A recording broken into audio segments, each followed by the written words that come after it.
What got you into PT? So, me being a burn survivor. So, I mean, that's literally this whole storyline.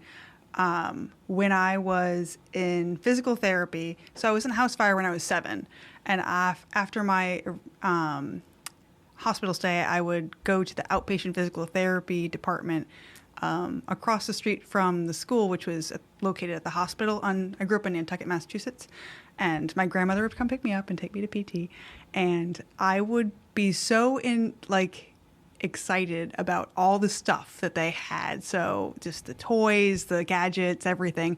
And in order for me to do my exercise, because you have to convince an 8-year-old why it's important to do all these things, I would say, let me play with that, and then I'll do this. And that's kind of how it all worked. And plus, the rolling stools.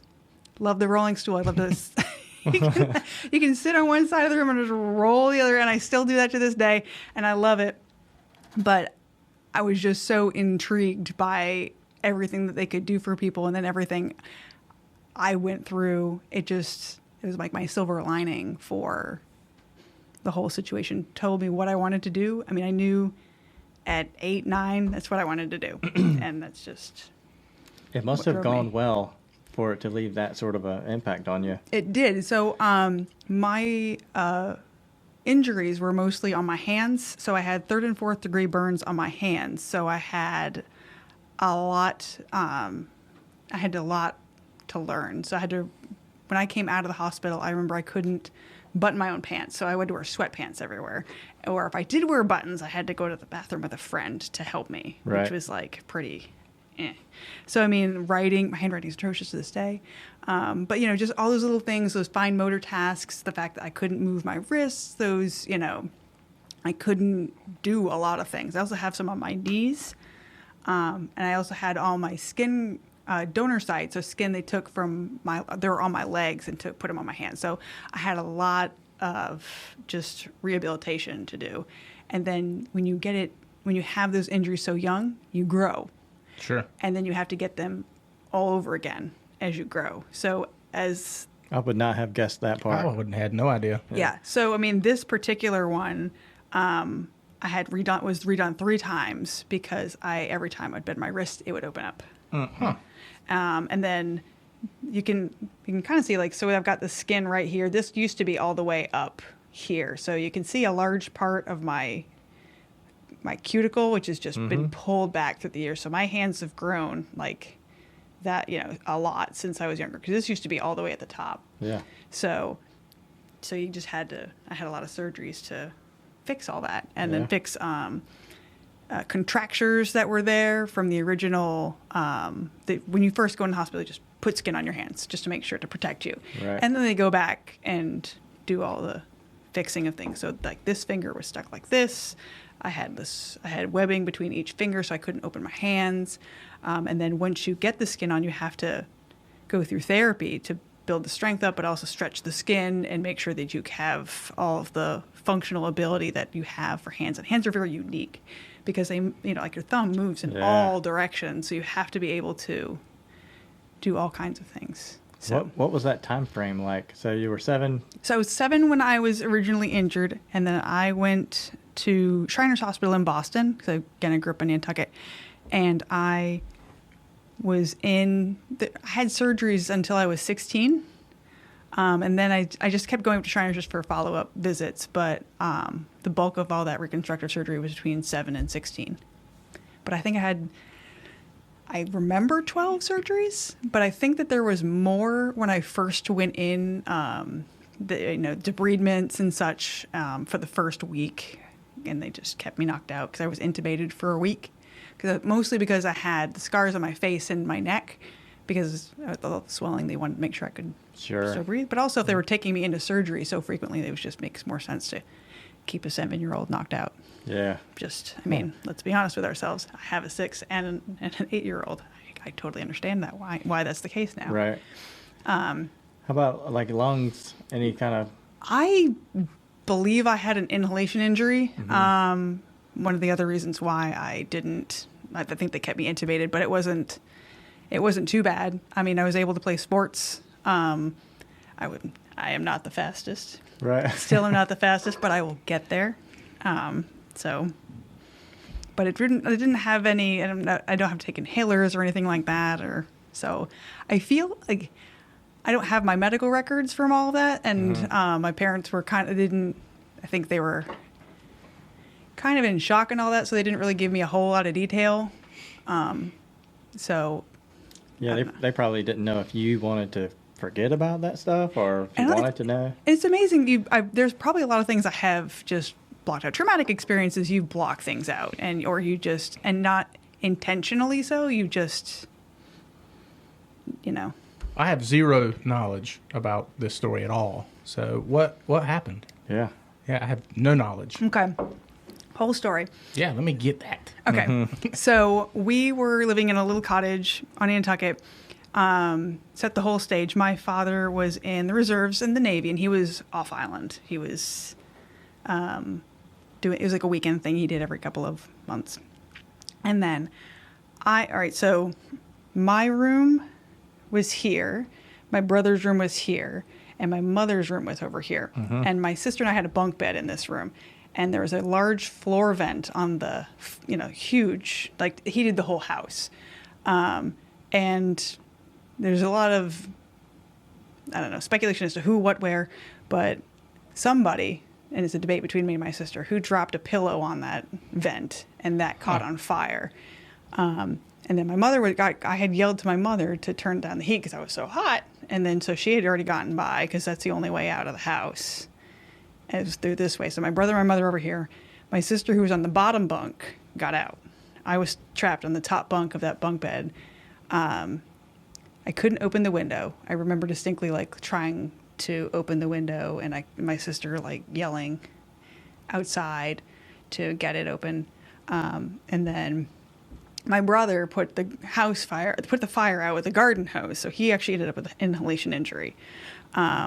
But he was fine. How old was he? He was 11. Okay. My sister was 8 and I was 7. Okay. So remember, I was totally in shock because this is where the moments where I come out of the house and I look down at my hands and they're just black and red, just all I can see. And I just didn't quite know. My sister looked at me and she just froze. She just started bawling uncontrollably. I had no idea what was going on. I'm like, why are you so upset? I don't get it. Right. And my mother had gone down the street to get someone to call the fire department. What year is this? 1987. Okay. So in Nantucket, we lived on a part of the island called Madaket, which is in the winter time, it's a tourist town. So there's really not a lot of people there. And back in 1987, there was even less people there. So she had to go a good distance to find someone to call. And there was no cell phones or anything like that. So she had to hoof it. And then the fire department did show up. And I put in the back of a fire department, a guy, I know who he is, and he's going to be mad at me that I can't remember his name. But he put me in the back of a car, and they checked me out, and they put me in the back of the ambulance. And one of the guys in the ambulance, Richard Ray, I know that was you. So he's probably going to listen to this, so I have to mention him. Right.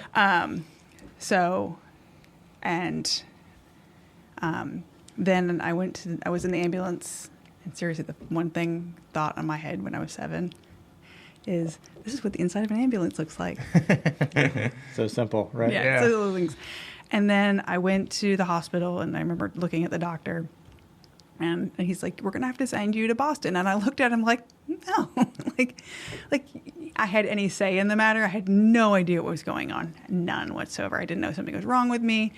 The next thing I remember is waking up in Boston, intubated. And my mom was there. I was med-flighted up. My mother couldn't go in the helicopter with me. So I went up, 7, by myself to Boston. Nantucket's an island. She couldn't get there that day. So my dad, who thankfully actually was in the reserve, left and met me up in Boston. So, but I didn't know, he was the only one there. By the time I woke up, my mother was there. And she stayed with me the entire 6 weeks I was at Shriners. And I was there for 6 straight weeks. And it's around, actually, this time of the year is when I came home. So Thanksgiving time is when I got to come home.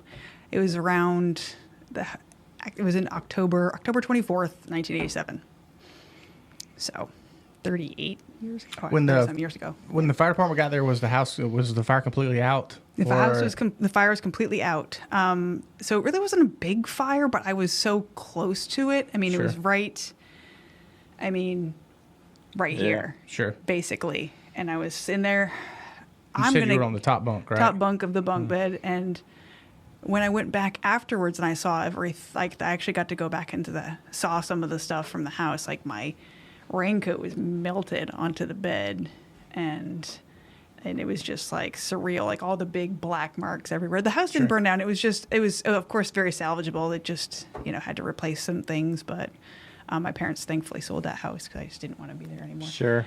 Yeah, what a memory. So yeah, I never went back to that house after that. But so I was in the hospital at Shriners for 6 weeks for all of my multiple surgeries, and yeah, that's kind of the story. Yeah. What does it feel like if you can think of you're 7 or you're 8 and you're going through these, are you young enough that you're recovering, but it's just kind of normal? You know what I mean? I'm curious, or is it like a fear of, is this stuff ever going to get fixed?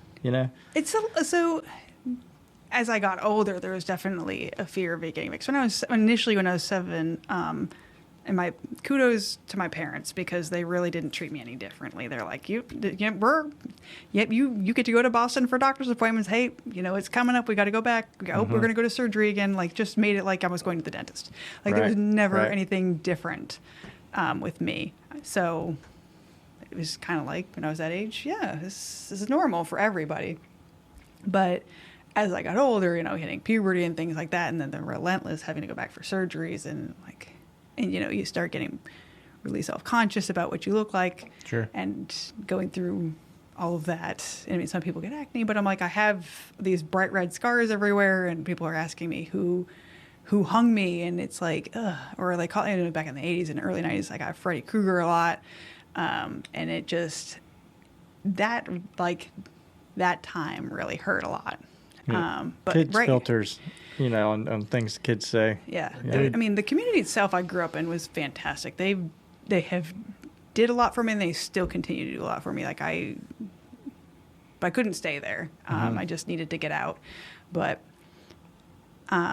kids are horrible. But when those first couple of years, I didn't see myself any differently, and I was I had to guess a pretty good childhood. My parents would, get my friends in on if I was scratching my scars, so I wouldn't dig my nails into it. They would tell my friends to smack my hand and to make sure I wasn't doing it. And they would grab my arm in the middle of class and just smack me. Quit that. Yeah. So I got you. Yeah, kids are savages, man. Shoo. Yeah, I've got 2 myself, and they're savages. My son, he's just getting to that age. He's 7, so he's just getting to that age where they're starting to poke away at each other, and I'm like, dude, need to tone this back up here. But it's wild. I can't imagine going through what you went through. That's wild for sure. Bravo to your brother for getting that fire out. Yeah. My brother's still my hero to this day. Love you, Bill. Yeah. Yep. He's where's he at now? He is still in Nantucket. Okay. He's had a little bit of moving around. So he was in the Air Force, and then he worked for American Airlines, and now he's on Nantucket with his wife Mandy and their beautiful boy Jack. And he's just living. Is he a pilot? No, he was a industrial hygienist. So he did OSHA stuff. Okay. Basically. Okay. That's. I hope I got that right. Like OSHA regulation stuff. Yeah. Okay. Yeah. Well, you said he was in the Air Force, and then he went to American Airlines. So makes sense. I would ask if he was a pilot. We all have 4 eyes. We can't fly. Right. So yeah. Is that a thing? You can't fly unless you've got 20/20 vision, right? Isn't that? I have no clue. I think you probably need to see pretty well. You fly though. I do, but I have really good eyesight. Yeah, but you don't wear contacts or anything. Nope. Huh. I didn't know that was a thing. I think to work for an airline, or at least in the military, you have to have 20/20 vision. If you're gonna fly like fighter jets and stuff, Yeah. also no cavities. Ever? Really? Yeah. So imagine you're pulling G's, then if you have metal or something in your teeth that don't belong, they're gonna try to drive through. Yeah, that's why I didn't get in. So I've got a gold tooth back here. That's the reason. Move that gold tooth to the front. I just learned something new today. Me too. My day is complete. I didn't know you had to have perfect vision to be a pilot. That's And good very teeth. interesting. Yeah. And no metal in your face. No metal in your face. Yeah.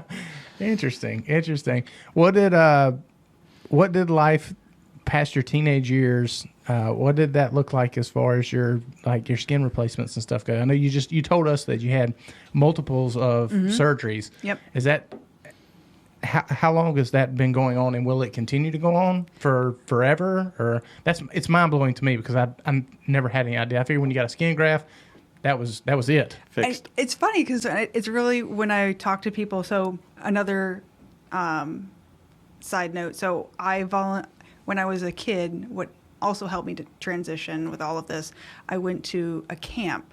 Connecticut Burns Care Foundation has a camp for burn survivors who are children ages 8 to 18. And I was a camper there for 6 years. Okay. And I've been a counselor there now since 2007. And I go back and kind of pay it forward.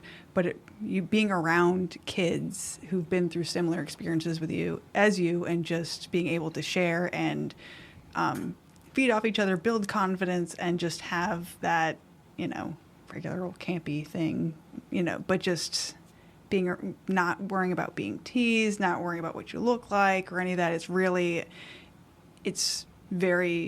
shaped who I am as an adult as well, especially going back as a counselor rather. But I say this because I've had 2 of the other campers who became counselors who are also burn survivors. They've had to go back for surgeries later in life for various reasons. Some of their scars can become restrictive. Some of them, depending on the severity of it, it can, if you don't take care of yourself and you gain a lot of weight or whatever, this could start really constricting and cut off blood flow to my hand. Like that, if I just ate everything I wanted in life and it would just this isn't going to give very much. Okay. So there's some things that you'd have to that could change and could cause you to have those surgeries down the road. Sadly, amputations as well. So I had a friend that sadly took his own life because he didn't want to have to do that anymore because he kept losing. The task seemed too big. Yeah. So he had survived all this. He had 90% of his body was burned, but he just couldn't continue on with how difficult things were, I guess. So it seems like a pretty daunting task to always have to keep going back and revisiting. It's almost like revisiting the traumatic experience every time you have to go get a new surgery or something like that. It's like you got to relive it again, or it's just like the memory getting brought back. And I can understand when that'd be difficult. Yeah. How old was he when he got burned? I think he was younger than me. I think he was 3. Shoo. So he was. The hardest part about a lot of the other people that I have met, or some of the other children, is that their burns weren't accidents, Right. and that's the thing that hurts so much. I mean, mine is a straight up accident. yeah. That stuff doesn't happen anymore. But I've seen and heard so many stories that would just crush anybody. And I don't want to. I mean, yeah. But so in our world, if we have a fire, next week, and there's a person that's been burned, is there something that you would give us as far as advice? It seems like you didn't really even realize the severity of it. I don't know if maybe that was an age thing or just an individual thing, but is there advice for us, like how to speak to someone that's going through that very first step? I would hate to say something wrong or be insensitive to something that is valuable to you, but we wouldn't even know. Is there Is there any advice? I don't know what. So, as they're going through the recovery process, that immediate injury the day of, if you're with them, all you can do is calm them down and just be with them. You don't have to say anything. So if you're right there with them, just be reassuring, be comforting. Down the road, when there is that realization of what's going on, I think that finding opportunities for them to talk to people, find situations. So they have, in North Carolina, they have UNC Chapel Hill has a summer camp for kids. That's like a weekend. I've been trying to get into that. I interviewed for it, but then COVID happened and I haven't been able to go as a counselor. But finding support groups, or especially for parents, if there's parents involved in that, and they're, I think just reassurance that everything is going to be okay. I like the thought of just being close and available, and not having them feel alone in any sort of way. Yeah. It's almost and it's the same thing a lot of times with wreck situations, or most of the time anybody we help, but obviously, kids, we all have them, so it holds a little bit different spot in our heart for kids. But sometimes I almost feel let down because, we do something, or, you're around somebody or your team or your crew or whatever, you do something miraculous for somebody else. And then once they get on the ambulance and leave, you almost, unless you pursue it, we don't ever know what happens, if they're fine, or what happens as far as their injuries go. It's almost, it's fulfilling to know that you did your best then, but it's always nice to know the outcome. And then we really don't get to see them again unless they take initiative to come by the firehouse and see us or something like that. There's HIPAA involved and all this kind of stuff. So it'd be nice to be able to chit chat with some of those folks that you've helped in the past, especially to hear their side of things. We don't get to hear your side of stories very often. We get this all the time. Right. Our stuff, fire to us, is way different than it is to you. But it's refreshing to hear your side for sure. Yeah, I've met a lot of adults that have gotten injured later in life, and it's difficult for them in ways similar to other injuries that change your appearance or change your physical demeanor. So like someone having a stroke, how they are weaker on one side and they can't walk, but it's much more visual. It's not always a physical necessarily, like they can't walk or they can't. So it really hits your self-esteem and hurts your pride, and really those people, you want to watch out for them for really excluding themselves from society, if you will. Like they just they become very introverted, they become very down on themselves, and there's going to be a larger risk for them to obviously have depression and anxiety and PTSD. There's a lot of things that I worry more about adults if this happens than a child, which, children, yes, but children are absolutely resilient. They can bounce back from things. There's still a trauma there, but they are much more able to bounce back from these sorts of things than an adult would, because it just becomes, for me, it just became a part of who I am. Sure. And with your parents' support, it made it. Absolutely. Yeah, that makes a big difference too. And your work now, your physical therapy, is it burn victim related or just age or what? I do. So one of my clinicals was in, I did a clinical at the University of Michigan Hospital in Ann Arbor, and I worked in the trauma burn unit. And because I really wanted to see that full circle, come around. That makes sense to me. Yeah. And I went to the surgery, and I saw the skin and all the whole line, and I'm like, no. I was just about to ask you, was that kind of freaky, or? Yeah. I was like, I don't want to get it sound too graphic or horrible, but it's a cheese grater looking thing that just takes the top layer of skin off, and then they mesh it and they put it on. And I just sat there and I'm like, they did that to me how many times? Like, wow. And I mean, as wonderful as being involved in that whole process, I'm like, I don't think I can do this. Right. So I found that going to camp was my thing, to help the kids afterwards and to help them find whatever advice or comfort or on the other side of things, show them there's life after this. Mm-hmm. And so that's kind of the direction I go to help. Now, as a physical therapist, I am a neuroclinical specialist, so I see nothing but brain injuries, strokes, spinal cords. I see a little bit of everything, but that's my specialty. So because I love the challenge of it, and it's just fascinating. Yeah. Interesting. Is the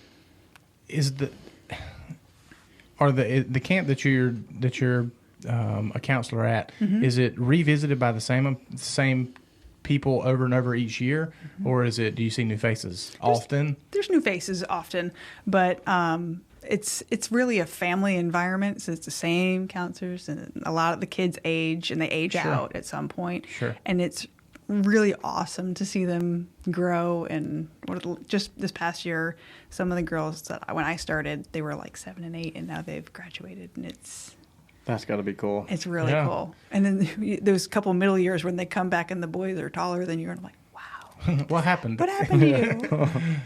Do you have any idea, if you don't, that's fine. Do you have any idea how many people are subjects of that are burn victims in the country a year? I don't. I'd have to look that one up. No, it's fine. Yeah. I just didn't know if that was... Yeah, some common knowledge. I feel like that with technology and how things have come, I feel like it should be less, but I don't think that it is. Yeah. Yeah, maybe percentage less, but still a lot of people. Yeah, there's still accidents that happen. I think that, and there's always going to be people who do things that probably, shouldn't be doing, like, lighting a firecracker and watching it explode in your hand, kind of thing. I've heard that one before. But, Grills. Grills are a good I one. bet that's pretty common. It's got to be. Bonfires. Sure. So not so many house fires, I don't think anymore. That'd be an interesting percentage or statistic to know, just how many across the country there is every year. Yeah. I might have to look that one up myself. Hey, fingers. Yeah. That whole, frying turkeys. That's a good, I'm sure there's those. Yeah. So every year at the hospital, they typically kind of decompress the hospital before the holidays, like before Thanksgiving, I think, and then obviously before 4th of July, to prepare for people to do silly things and come into the ED or send them off to Chapel Hill if they need burn treatment. The hospital is fantastic. They don't treat burns at New Hanover, but they do set everyone up for success and then transport them on. So they do a really good job. You got something for me? 450,000 burn injuries throughout the United States each year that require medical treatment, and about 3,500 are fatal. Jesus. It's a lot. That's astounding. Yeah. Wow. And that's just average. That's a big number. Goodness. Do you see yourself doing anything else do you want to become more involved in the burn counselor side of things, or absolutely, or is PT where you want to be? Are you kind of set where you want to be, or do you want to go one way more or the other? In terms of my journey as a burn survivor and that piece, I would love to become a peer supporter. So they have a society called the Phoenix Society, and they offer training to become a peer support. And there's training involved in that. And I've reached out in the past to UNC, and I've tried to get involved in that. And it's not that it's just COVID threw up some wrenches for me. Yeah. So I had everything lined up, and it just kind of all fell apart because I haven't been able to get up there. So it's still something that really I would love to continue, because I would think it would be a fantastic opportunity to set up a support group here in town. There really isn't anything locally. I don't know how many people have injuries, and I've seen some in the hospital. Sure. In fact, one of them I've seen when I first started working there. This woman, I think I was standing in the Kona coast to tell you that's how old it was, because Kona's not even at the hospital anymore. And she saw me and she's like, I'm so glad that there's someone else like me. And it was really, really cool. I hadn't seen her since then, but it was just really, I'm like, there's other people who need this. So if you listen to those numbers, I mean, yeah, there's quite a few. Yeah. So I think it would be nice to be able to get like the eastern coast of North Carolina. So that's a dream of mine. I'm going to still continue to go to Connecticut camp. Now I'm not a counselor per se. I'm actually I'm working on the ropes course with the other firemen. Nice. The only female out there. It's fabulous. Heard that. Yeah. So, they're awesome, those guys. I love everything about it. It's just being able to belay and get the kids up there and really pushing them to try new things. And my PT brain helps that, because we need adaptive equipment, because some of them don't have digits, some of them don't have, or have prosthetics, or some of them just don't have the coordination or dexterity or whatever, or even just don't even really believe in themselves to do it. And it's and they push themselves so hard, and it's so awesome to see how they can, overcome their fears and try new obstacles. And, because that's one of the big things that camp did for me. I was terrified of heights. So after a couple of years, they couldn't get me up on the ropes, when they finally did it. And I'm like, okay, this is awesome. This is what I'm going to do. So eventually at camp, so I started doing that. I've been doing that for 2 years, and I have to go back and do some more so I can be part of the setup. So getting all the apparatuses set up. Yeah, you were talking about the firemen. Something about when you get to the Mason-Dixon line in North, it seems to be the model of the fire service for the rest of the country. Right. There's just something about the strong sense of tradition when you get way up there. They're just we all look up to them, like, no pun intended. But, we all do. FDNY is that's the grandfather to us all. Mm-hmm. So that's pretty cool. It's not surprising to hear you say that they're pretty superior up there. Yeah, the time that they put in on that camp, they built a lot of I can't even talk right now. At the lake, they built the deck. They helped build a shed up there to store all the equipment. They fix up all the lean-tos throughout the year. They built that rope course. That's cool. They set it all. With help, of course. They got it taken care of, and they are just, and the fundraising they do, they're just awesome guys with huge hearts, and they take the time, and I can't say enough wonderful things about those guys. Some of them, so the camp director, he's no longer the camp director anymore. He used to be. Steve was one of the counselors when I was a camper, and he was the camp director until about just maybe 2 years ago. But he still comes up. And it's just so good to have that longevity and see how invested they all are in helping kids who have been through hell. Sure. Yeah, I'm sure that consistency is felt by the people that are coming seeking help. Yeah, and seeing the kids turn into kids. By the end of the week, they can kind of let go of their collective baggage and just be. It's beautiful. Is there does North Carolina have a society or a program, or you understand what I'm saying? Mm-hmm. Is there anything like that for maybe burn survivors and burn counselors? Is there a collective group, or is it just Chapel Hills Burn Center does a camp every year? Or is it like the North Carolina something of burn? Is there, you know what I'm saying? Is there an organization, almost like a nonprofit, or is there some kind of organization? There's a national organization that has chapters in different areas. So the Phoenix Society is the one that you can join either as a fireman or a nurse or a burn survivor, a therapist, or whatever else. It's all by donation, and they have a conference every year in various locations, and then they have online chats so people can just talk. So it's very easy to get people involved. But they have local chapters, none of which near Wilmington. So it's based in a lot of it's based in where the burn hospitals are, because that's where you're going to have the biggest number of people. So, like, for example, so if you're getting care at Chapel Hill, most of the people, because it's so long standing, people are going to live in that area. Sure. So when I lived in, Nantucket, international children coming from other countries would live in the Boston area and get all of their care from Shriners.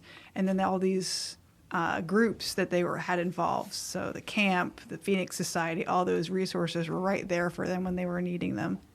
So because we don't have that service here, I'd imagine that's why we haven't really developed like a group out this way. But I think Wilmington's really growing, and I think that there's probably a need for that around here. And like I said, I want to try to find out if there is. Is that something that would fall on the shoulders of like the hospital, or is that something that could? Not necessarily. So the hospital has lots of support groups. Sure. They have for brain injury, stroke. They have one for dysarthria, so people who can work on their speech. I'm sorry, not dysarthria, aphasia. It's aphasia. Sorry, Erica. And there's an amputee support group as well. A lot of them are staffed by therapists or case managers, social workers from the rehab hospital in Sure. town, which is where I used to work. Now I work at Pender, still under the same umbrella of Sure. everything. But so a lot of it stems from there. They also have a trauma survivor support group. So I think that there's, when people come from other counties, so it's not necessarily New Hanover County, but they come from Brunswick and Pender, and I think, we service Pretty big area. 9 county area. Sure. I think that, not everyone's going to go to Raleigh or Chapel Hill for things if they don't need to. So. Yeah. You were talking earlier about, if somebody's missing digits or has different things that hold them up. And I think you were going to, you said something made me think about it, but the belief, like just the internal, like, can I even do this? What does that look like? Like, do you guys have a method of, all right, if they don't have self-confidence, let's do this, this, and this? Or is it just kind of a one-on-one, kind of get a vibe from the person? So it's, we'll kind of tap into the other kids as well. So there's usually a good camaraderie. So they see someone in fear, and they rally around their friend and to help him or her overcome this, because again, there's no tearing anybody down, which just makes it a unique and wonderful space. So the first thing we'll do, so we start with low elements to start with. So you're not in any harnesses, you're not anything else. It's all about the team building. You learn each other's names. You do the, trust falls and all that kind of stuff. And you learn to work together and communicate with each other on things that are smaller. And then the next day they'll do the higher elements. So depending on their age group, the older they are, the more challenging things we put them on. But the younger ones will put them on, some smaller things, all requiring a harness and a helmet. So some of them are like, well, let's just put the harness on. But just, we all have to wear a helmet. So because we're in this area, we're all doing this, we all have to wear a helmet.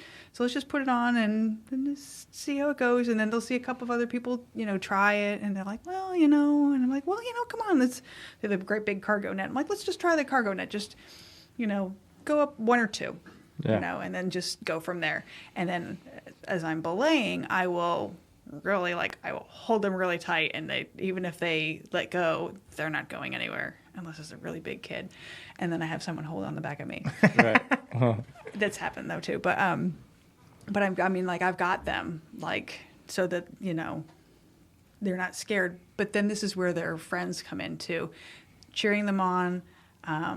There's 2 spaces on the cargo net, so another one could jump up on the other side with another belayer and encourage the whole way up. And this one kid that was really scared of heights, we got him almost 3/4 of the way up with his friend getting him up there. We got him maybe a quarter, and then his friend, his group member got him a little bit higher, and then he was just fatigue, everything. He's just I'm done. Okay.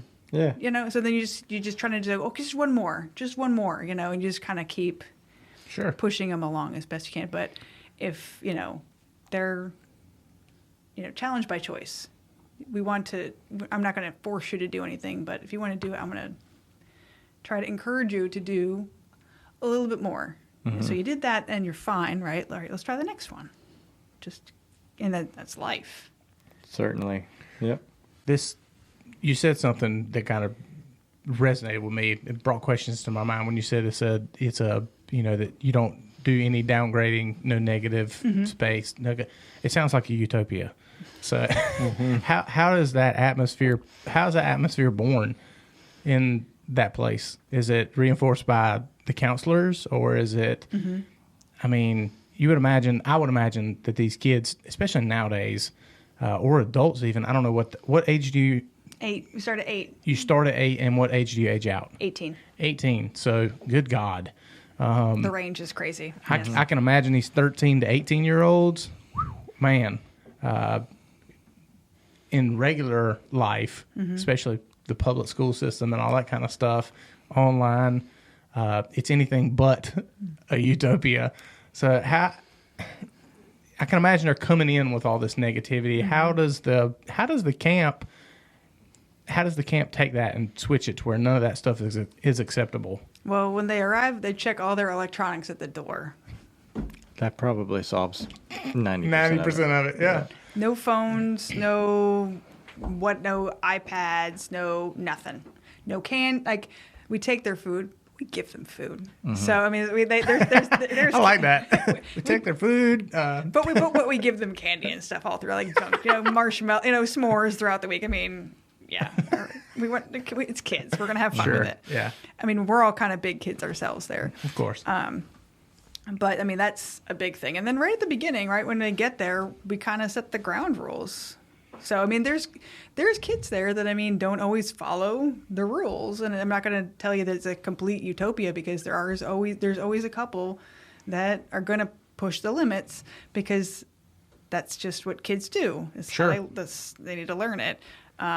So some learn the hard way, and you know, so many strikes, and you're going to be sent home, and nobody wants to leave, because you know, it's a week away from life. It's a week away from all of that, you know, extraneous stuff. Right. And it's really freeing to be just disconnected. And they don't know that yet, but once they get into it, they're like, yeah, this is cool. Yeah, this is awesome. So, the bad eggs will be phased out, to be left with the kids that, you know, want to be there and will do the right thing. But like I said, they're kids. No one's perfect. I mean, push the buttons. If they don't push buttons, I'd be more worried about them. Sure. Honestly. Is the one in just from what you've heard, if you've heard anything, is the one in Chapel Hill similar to the one that you're a part of? Yep. Very much so. Very similar types of activities. Theirs is just a long weekend. Okay. And the one in Connecticut is a week long, and it's free of cost for all the kids. They do fundraising all year long so that no kid has to pay for it. A lot of kids also show up with nothing or very little things. So you supply them with toothbrushes, toothpastes, sleeping bags, sheets, I mean, clothes, shoes. I mean, it's interesting. Yeah, it sounds like there's needs. There's always needs. Yes, there's always needs. I'd be interested to know more about the one here locally, just because it's so close to home for sure. But I'd be interested. Usually the last weekend of May. Do you know who's in charge of that by chance?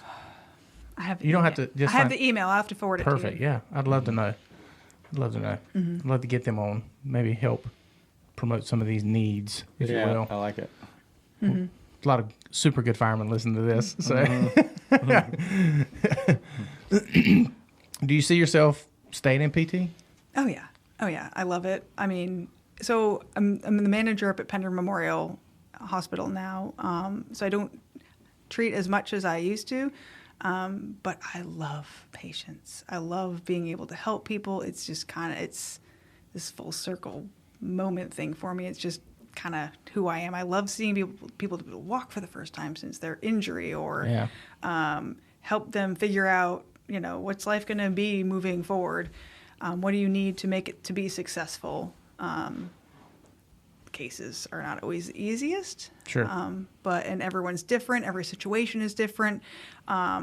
But yeah, even if I'm not treating, I'm going to be involved in some way, in some form, whether that be helping my staff to be most successful, whatever that looks like. What do you need? What can I get? What is missing from this? What do we need to get for this patient to make them successful? Is there a piece of equipment? Is there what research is out there to show what's best for this patient population? So it's something that I see myself doing. I mean, it's a job that you can wear many hats. I mean, you don't have to stay in one arena. You can work predominantly with burn patients, or you can work predominantly in oncology patients, which, by the way, tears my heart up. Absolutely. I did it for and I love patients in general, but that one hurts more so, unfortunately, than burn survivors. Obviously, neuro, strokes, head injuries, spinal cord injuries, MS, Parkinson's, all of it. There's always that. So the sky's the limit. So she seems to display kind of the whole our mutual friend that we have. The one episode that she said you listened to the show. Are you catching a little bit of this here?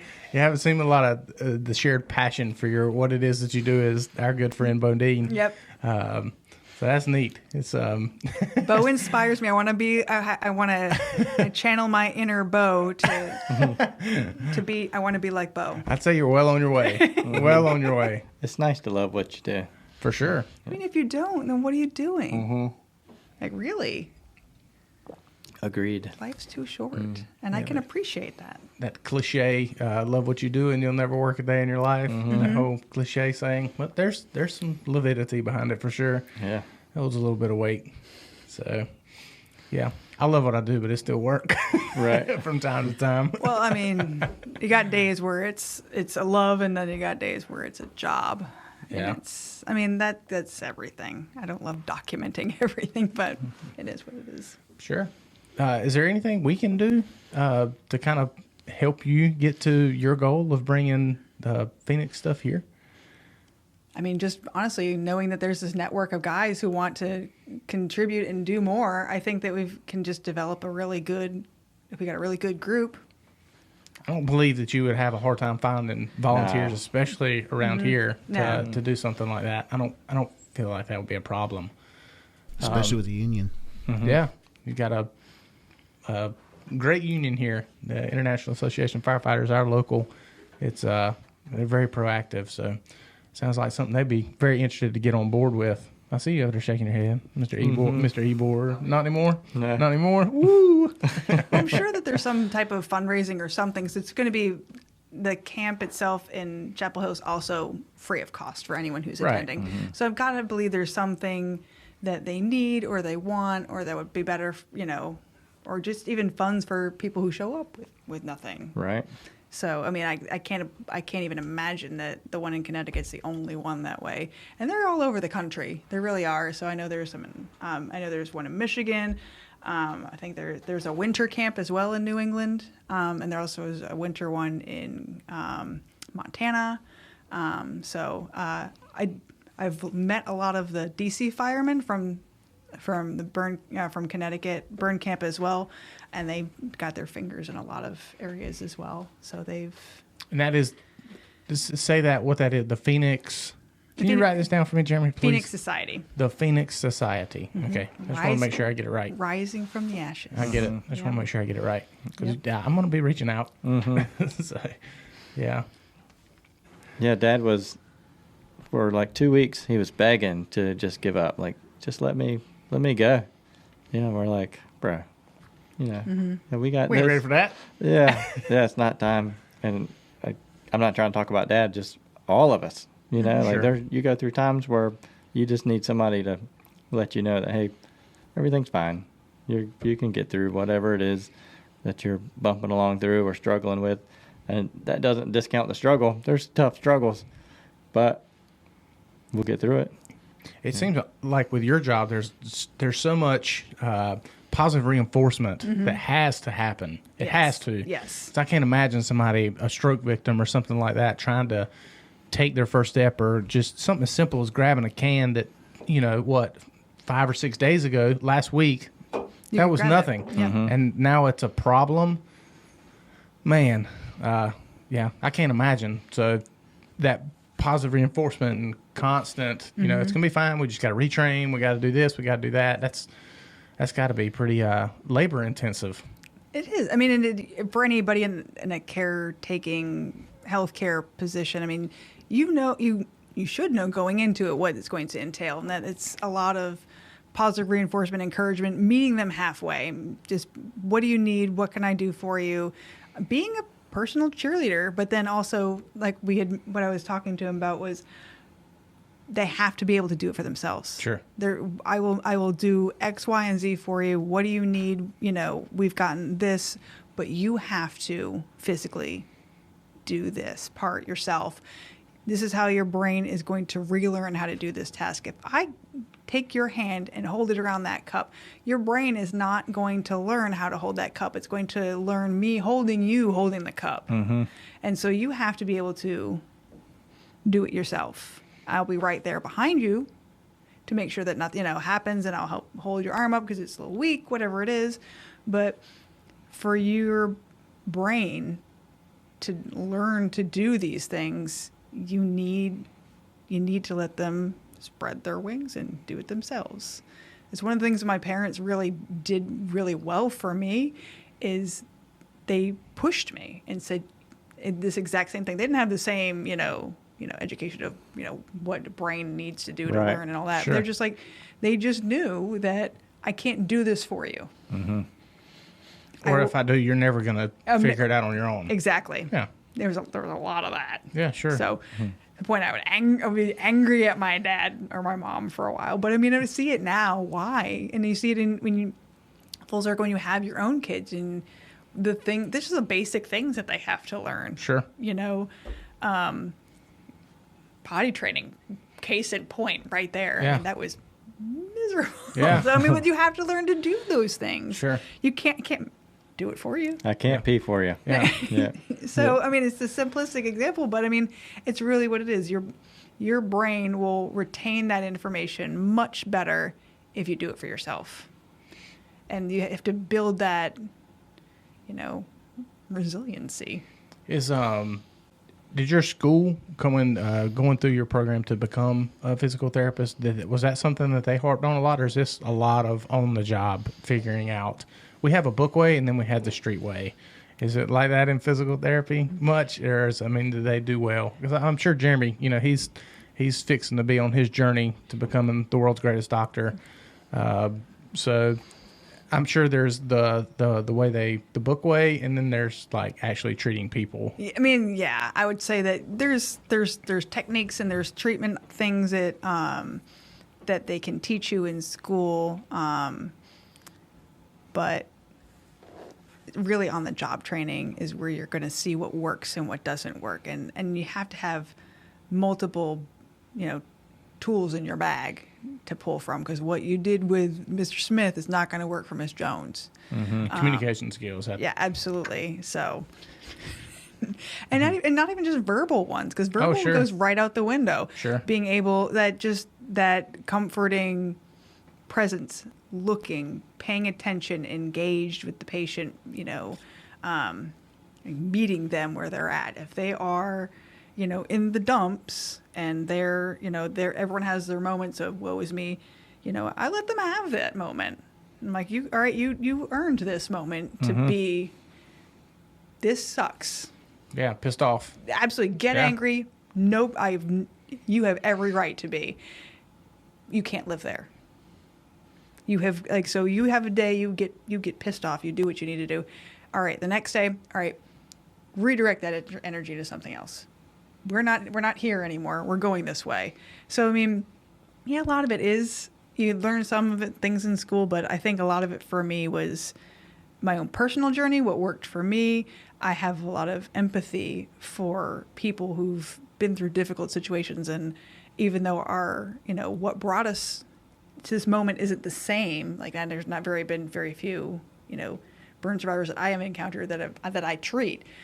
I have seen a few, but usually it's, traumatic events like strokes or head injuries or things like that. And for me, my experience has helped me to know how to navigate that a little bit better. I mean, you read anything in a book and you're like, well, how does it apply? Mm-hmm. You don't know until you go out there and really see what works. Empathy is a beautiful thing. Mm-hmm. Sure.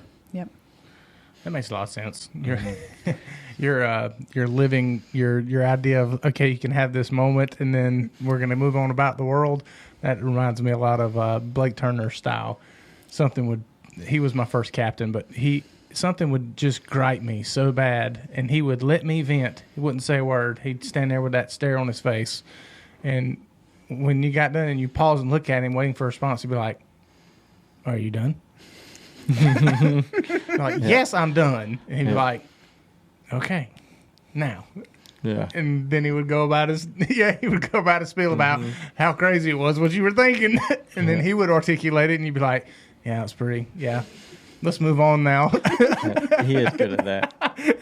But he just, that stare, that just, okay. And some people just need that. They just need someone to hear me, like, just get it out. And I find as being a physical therapist, I spend so much time with the patients, more so than, like a psychologist or psychiatrist or a medical doctor or whatever. And they just feel more comfortable just letting you in and emptying everything out. Things that you're like, this is really not applicable, but some of it is. And so you just have to help navigate some of those things and be able to get them in the direction, hey, do you want to talk to someone like really about this? That maybe we should go this way. Do you need more? Do we need to get chaplain in here to talk to you? Do you just need another person who's been through the same thing? Do you need a peer support, or do you need someone else who's had the stroke and really can sit down and talk to you about what you're going through and or what it's going to look like moving forward? Because obviously I don't understand or whatever. I mean, being able to navigate all of those things to get people what they need. So, because they just really do and a lot of therapists will agree with me, I think, that, and all of them, PT, OT, speech, that their patients really feel comfortable in our presence and really just let us hear everything and a lot of everything. Yeah, that was one of the reasons I was asking about this Phoenix Society stuff, and if it was an organization or something like that. You're very articulate and very passionate. It seems like you'd be a great spokesperson for one of these organizations, or a traveling keynote speaker at these things. It's just you have that kind of glow about you when it comes to talking about this kind of stuff. It's amazing. It's something that's really hit me in the past 10 years, really. I think that 'cause I've become more comfortable in my own skin over time.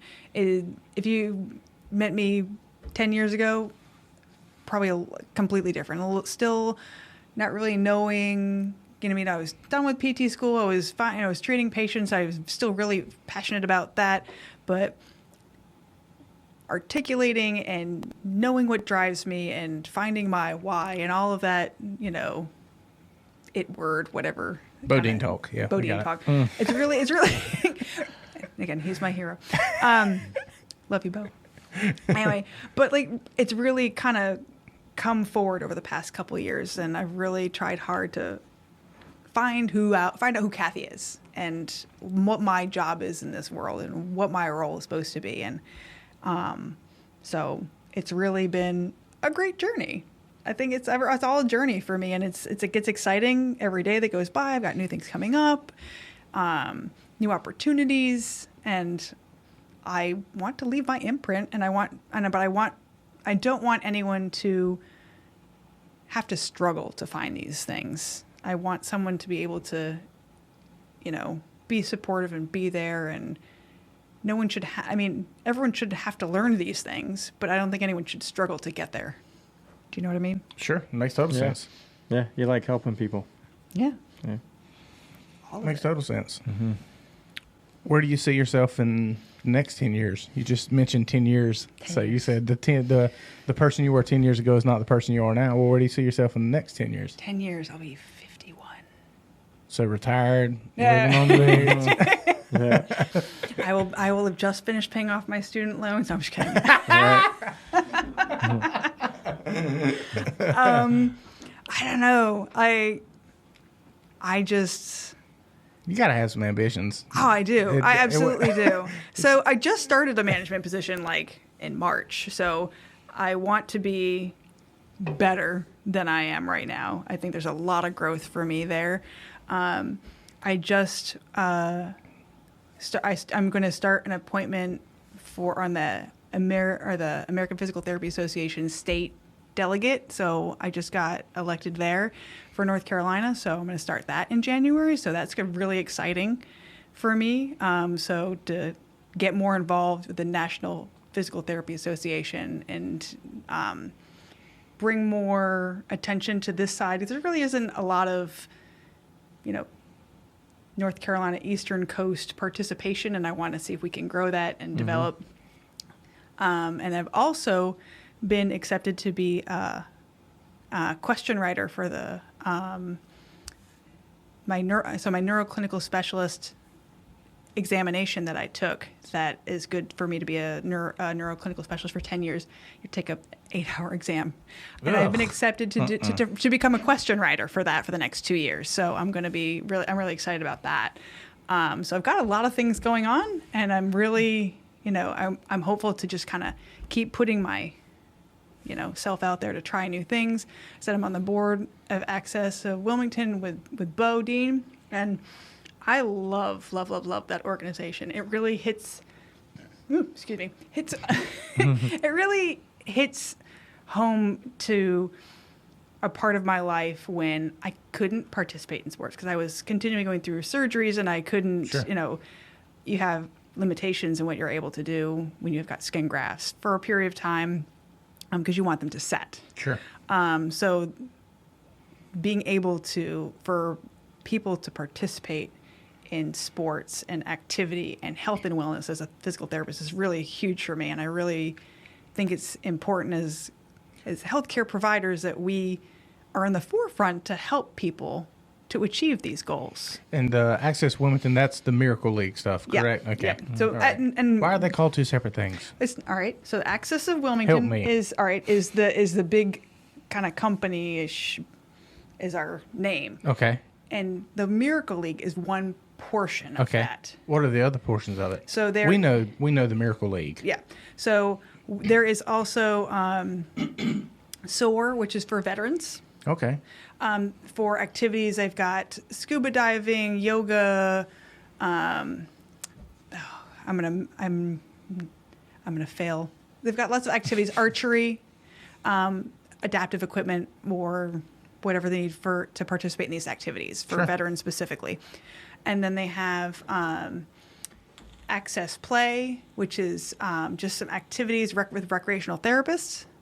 And then they have Access Fit, which this is what I really love, besides the Miracle League, because I love that too, because we've been, New Hanover Rehab Hospital has been sponsoring a team for the Miracle League since it started. Sure.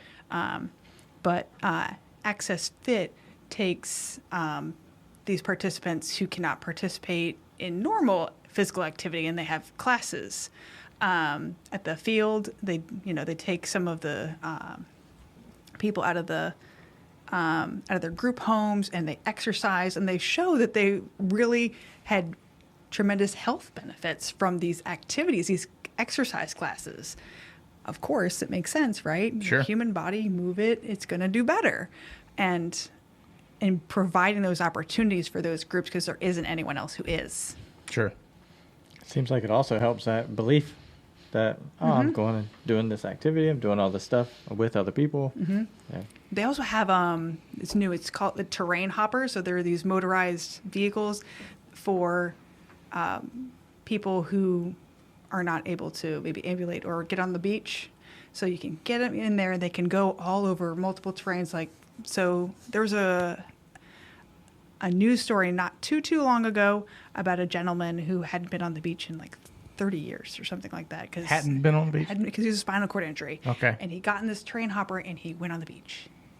Just like a track chair? It's just like it's tracks like or it's like an ATV almost, but with Sure. like, we can contain people in there. Interesting. Yeah. Look it up. It Sounds cool. Yeah. It's awesome. I feel almost bad that I don't know more about this. Do you feel that way? I get it. Yeah. Yeah, I feel almost bad that I don't know more.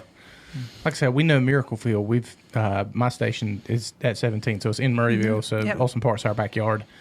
We've participated often in that. But I hear you say Access Wilmington, and I hear you talk about that, and I was like, what's the difference here? What do we? Why are they called two separate things? I wonder how many people actually know. One more now. Yeah, Yeah. two more now. Two more now. Yeah. So, but there's Miracle Leagues all across the state, I know, Sure. and country, but Access of Wilmington is The- specific to Wilmington. Okay. Cool.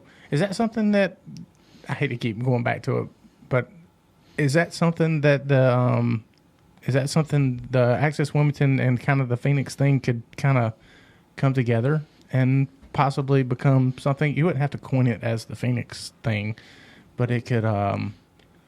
You understand where my brain's going here? So it would have Almost to like a collaborative or another underset of something that Access Wilmington kind of falls under the branch. umbrella. Yeah, I think another that- I think that branch. there could be like a collaborative portion of it, because one of the real mission for Access is to bring that health and wellness and activity, sports, Sure. to those who have physical or mental disabilities.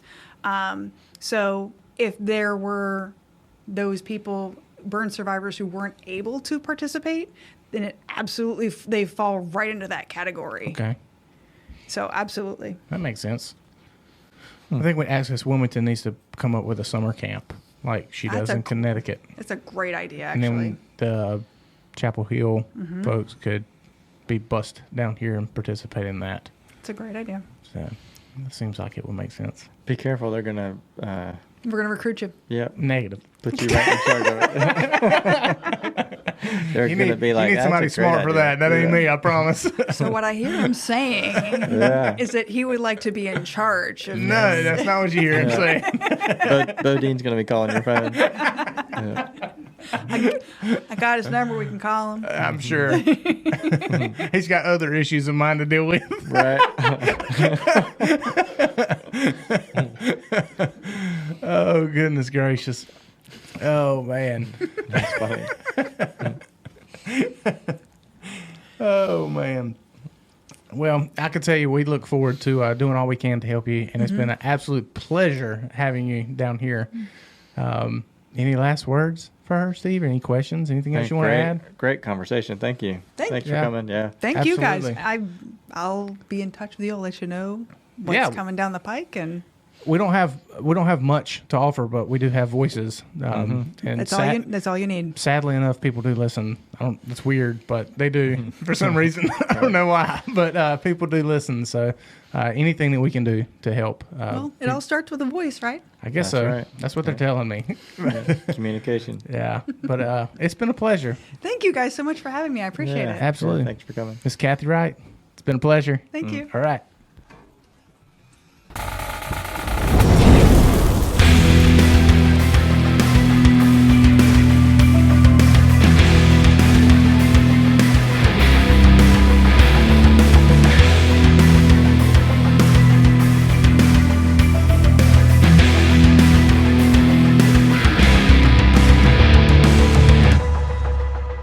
What's up, gang? It's Matt from Primary Complete. We've been getting a lot of questions from folks wanting to know how they can support the show. Honestly, it's crazy to us that people are even interested in this. But to answer the question, there are several ways. The biggest way is whatever platform you choose to listen to the show, rate it and leave a comment. The more 5-star ratings we get and comments we get, the more our show is exposed on these platforms. Another is just talking to your friends. If you're sitting at the firehouse kitchen table and somebody shares a situation or something they're going through, and you can remember a guest that we had or a past episode they may benefit from hearing, just suggest it to them. Lastly, if you feel so inclined, there's a donation link on the Primary Complete podcast website. We can't possibly say thank you enough for all the love and support that you have sent our way. It's humbling to say the least, and we are continually grateful.